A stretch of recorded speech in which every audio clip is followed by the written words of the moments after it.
তিস্তার পানি বিপদসীমার নিচে নামলেও লালমনিরহাটের তীরবর্তী বহু এলাকা এখনো পানির নিচে। গত কয়েকদিনের ঢলে ক্ষতিগ্রস্ত হয়েছে ফসল, বসতবাড়ি, যোগাযোগ ব্যবস্থা। বানভাসী মানুষরা রয়েছে চরম দুর্ভোগে। পানি তো কালকের থেকে রাত থেকে মনে করো একটার থেকেই শুরু। গরু ছাগল মানুষ বেড়া করার খুব অসুবিধা।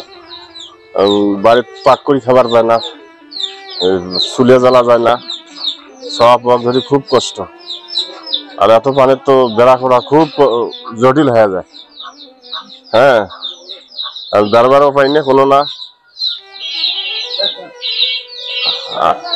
উজান থেকে নেমে আসা ঢলের কারণে গত কয়েকদিন ধরে বিপদসীমার উপর দিয়ে প্রবাহিত হওয়া তিস্তার পানি এখন কিছুটা কমেছে। সোমবার দুপুর 12টায় তিস্তা ব্যারেজের ডালিয়া পয়েন্টে পানির প্রবাহ রেকর্ড করা হয়েছে বিপদসীমার 15 সেন্টিমিটার নিচে। প্রতি বছর বন্যার কারণে আমাদের অনেক জনজীবনে দুর্ভোগেই পোহাতে হচ্ছে। এখন যে বন্যাটা হচ্ছে এটা মারাত্মক ক্ষতি সাধনের সম্মুখীন হচ্ছে আমরা। আমাদের বাড়ি ঘর অনেকে তলিয়ে গেছে, আমাদের রাস্তাঘাট, স্কুল যাওয়ার আসার অনেক অসুবিধা হচ্ছে, মানুষের রান্না বান্না অনেক অসুবিধা হচ্ছে। তাছাড়া মানুষের অনেক ধান ক্ষেত অনেকে তলিয়ে গিয়েছে। এর আগে রোববার তিস্তার পানি হঠাৎ বাড়ায় লালমনিরহাটের চরাঞ্চল ও নিম্নাঞ্চল প্লাবিত হয়। জেলার পাটগ্রাম, হাতীবান্ধা, কালীগঞ্জ, আদিতমারি ও সদর উপজেলার অন্তত 30টি গ্রাম এখনো পানির নিচে। 9টার পর থেকে পানি আইসে শুরু হয়েছে। এখনো রাতে আমরা খাওয়া দাওয়া করি, ঘুমের পরে আইতে দেখি উঠিয়া ঘরে ডরে পানি। এখন আজকে সারাদিন মানে কিছু পাকশাক করে নাই, আমরা দোকান থেকে কিছু শুকনো জিনিস কিনে নিয়ে আমরা খাচ্ছি।